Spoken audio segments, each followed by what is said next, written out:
یہ قربانی کا وقت آیا تو رسول پاک صلی اللہ علیہ وسلم نے فرمایا، حضرت ابن عباس حضور کے چچا زاد ہیں، وہ کہتے ہیں نبی پاک علیہ السلام نے فرمایا فاطمہ اپنی قربانی کے قریب آ جاؤ اور گواہ بن جاؤ۔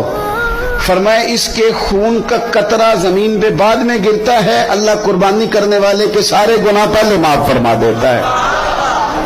حضرت فاطمہ کی شان اقدس پر بھی ہماری مائیں قربان، ہماری بیٹیاں قربان، کیا انداز ہے سیدہ کا، فوراً پوچھتی ہیں، فوراً امت کا بھلا کرتی، کہتی یا رسول اللہ صلی اللہ علیہ وسلم یہ صرف اہل بیت کے لیے ہے، یہ سارے مسلمانوں کے لیے؟